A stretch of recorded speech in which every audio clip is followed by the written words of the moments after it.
That was terrible. That was crap. That was garbage. This place sucks. Overreaction Mondays. Monday. On a Tuesday. On a Tuesday. Christopher. Everybody, what's up? Everybody good? What up, what up? Jay Felly, turn your hat around. Come on, man. Have some respect for Have some Overreaction Monday on a Tuesday. Respect for the segment. Refuse. Jeez. You're cut. Guys, it's all about the quarterbacks, as we know, right? This time of year, post-combine. Always, every getting time ready for of the year. draft. It's all about the quarterbacks. Sure. Joe Milton would be QB1 in this draft, and teams should be calling the Patriots for him right now. Just because he beat the Bills in the final week of the season, the Joe Milton game, as it will be known, sort of like the snow game, forevermore. Yeah, exactly the same. You know what I mean? The Joe Milton game. Just because he's got you drafted 4th overall instead of much higher in a much better position. Like first. Yeah. You're just trying to get some sort of draft capital out of it. Why Right now. Why wouldn't the Giants send a third for Joe Milton? Because that's insane. Is it? Yeah. Really? Yeah, it is. Yeah, it is. Joe Milton's not better than Cam Ward and Shador? I don't know. I'm not one of these draft experts. I know you're trying to talk it up, but that's an overreaction, sir. He would definitely be interesting to have available to be drafted right now. He's available for a draft pick if the price is right. He beat the Bills backups. He beat the brakes off the Bills backups. He threw the fastest ball in the NFL history. Yeah, and that is worthy of a 3rd-round draft choice. I agree. What a backhanded compliment, right? Sure. What? He beat the Bills' backups. No, excuse me. He beat the brakes off the Bills' backups. That's not the word though that stands out. That's all I'm saying. Somebody go get Joe. Word is backups, not. I just think it's brakes. Somebody go get this guy. What else, Chris? Flip us a draft. Onward. Come on. All right. You see this Tee Higgins? That's your first offering? Okay. I wrote that like weeks ago. Okay. I'm glad you finally got a chance to use it. Tee Higgins, as we know, is getting franchise tagged, but we don't know what that exactly means. And Diana Rossini, who will be on What the Football, I'm curious to see if she elaborates on this. Jamar Chase and the Bengals are not close on their deal. Either Chase or Higgins will be on a new team week 1. No. Incorrect. They will both be on the Bengals because Jamar Chase, if I'm not mistaken, is under contract for 1 more year. And if there's any team that will take it all the way to the limit, it sounds good. What? Both Myles Garrett and Jamar Chase are going to be holdout package deals. Is that what you're saying? In the state of Ohio? Yeah. Hey, listen, man. There's cash and cap and all sorts of stuff that I think Amy's going to explain. As you know, putting all these guaranteed dollars in the escrow bank might not be what the Bengals can do, but they're going to have to figure it out. Because if they're in the National Football League business with 2 huge stars like this, with a huge star at quarterback and an ability to win football games because of that, figure it out. Figure out the math. You can do that. You've got a calculator. Figure it out, and then figure out how to draft a lot of defense and maybe be selectively aggressive on the free agent defensive front and go win a Super Bowl because they have the chances. They just got to figure it out. And Jamar Chase is not a free agent, Chris. Tee Higgins is. Tee Higgins is. He doesn't have to show up week 1. Okay, I know he doesn't have to show up. All right. But I still think Tee Higgins is getting traded. I think the Bengals are going to figure this thing out. It's a lot of credit you're giving Mike Brown. It's time. I'm always open. What else? All right, we're gonna, obviously he's always open to a deal, I'm sure. He wants to be the highest paid non-quarterback. Let's figure it out. If Sam Darnold comes back to the Vikings, he's going to spend all of this year looking over his shoulder. Won't match last year's success. I think that is a total overreaction. You have no earthly idea what it would look like at all. And one would think it would even be better. Better? Yeah, why wouldn't it be? Well, because they drafted a guy to have his job. I got it. And he's just sitting there waiting. I understand. And he's younger. He's probably better. I get it. Look who you're talking to about J.J. McCarthy. And he's cheaper. Look who you are talking to. Why do I have to talk this guy up for you? You don't have to. I'm just saying that Sam Darnold right now, if he returns, and he would return with a multiple-year contract, he's not signing a 1-year deal after not getting the franchise tag. if he does come back, he would have some form of a guarantee that he doesn't have to look over his shoulder, financial and verbal, from his coach. Ask Kirk Cousins how that worked out. I hear you. So if they do have to turn to the kid because he's totally, stepped on his Darnold in the way that we saw what Kirk Cousins did over a 4-week stretch. Nice.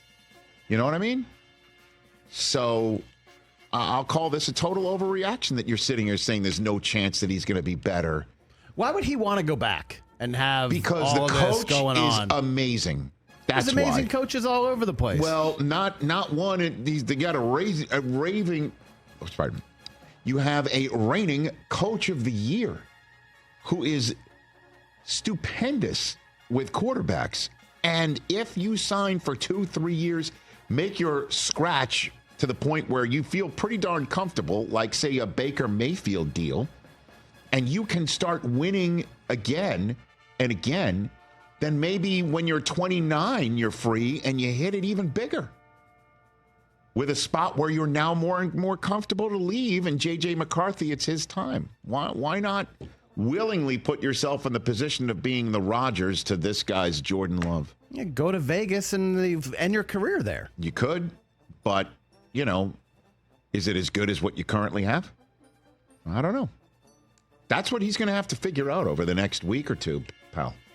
But to basically come out with such a declarative statement like this, I reject it thoroughly. What are we doing? I've seen the reports that Rejecting it thoroughly. That the Steelers, like Mutombo, the Steelers might have a preference at quarterback. Justin Fields. Justin Fields is going to keep the Tomlin streak alive, over 500 again this year. Sure, I'll buy that. You know how I feel about Tomlin and Justin Fields. Hey, let me just say this about Justin Fields. What's that? He was 4-2. Let me say this about Justin Fields. He has kept his mouth shut, has he not? Haven't heard a peep. In Chicago and in Pittsburgh, he hasn't said a single thing.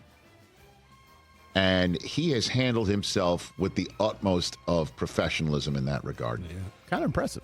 He has 1,000,000% taken all of this in his best of stride publicly as anybody possibly can. 4-2 and then benched.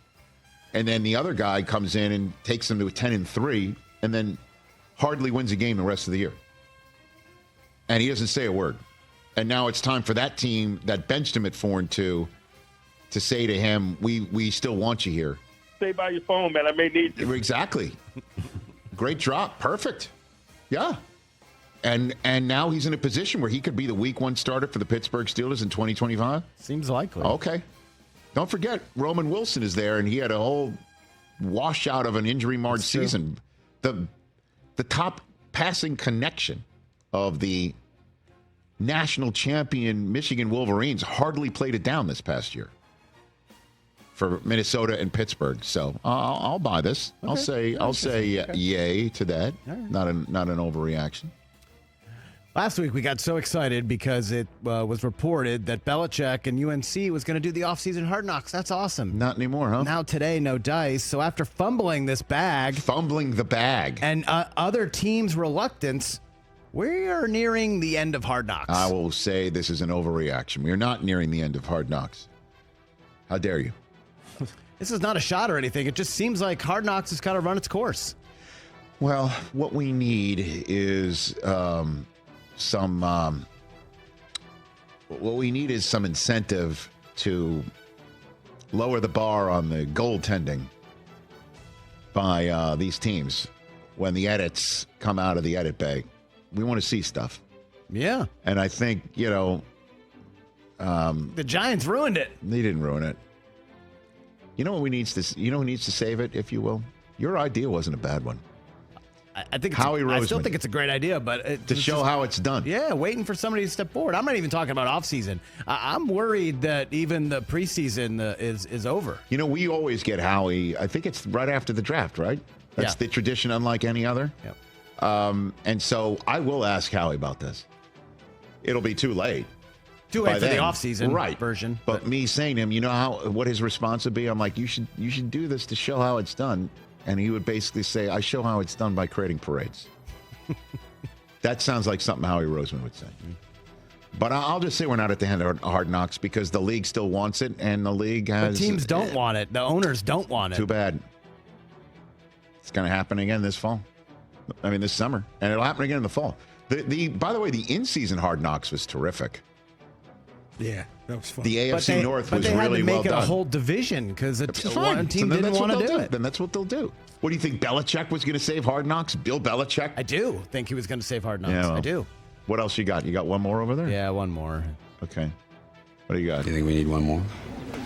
All right, we'll get one more. It is with great sadness, actually, reluctance. TJ, he's out of adjectives for whatever he's saying. The Lakers are going to win the West. Yeah. What did I say to you last week, Chris? We did it What's More Likely on Friday, and it took like 3 days for them to be the 2 seed. You know how that scene where Colonel Jessup was on the stand and, Tom Cruise is going through it again. He's like, don't you remember? You say, if orders aren't followed, people lose lives. And like, do you remember that? And that's Crystal. Remember that? And you want answers. I want the truth. Right. So remember, can't handle the truth. I can go through the transcript of last week in the same way of like you said, I said, the Lakers might do it. And you go, do what? What's the it, Rich? And I said, win the West. And you're like, huh. Yeah. I said that last week. Didn't take long. It didn't take long. Hey, imagine that, adding a top 5 player in the league. What's more likely? You're like, what's more likely? 40-yard dash record gets broken over the week, or the Lakers wind up the 2 seed, and I said the 2 seed, and that happened by Sunday night. Took 2 days. Bud. Get ready. He looks skinny in that. By the way, is that photoshopped? Look how skinny his arm looks. It's not. What happened? Actually, what they could do is with a Photoshop of Fat Soto and skinny Luka, you could create a whole new human.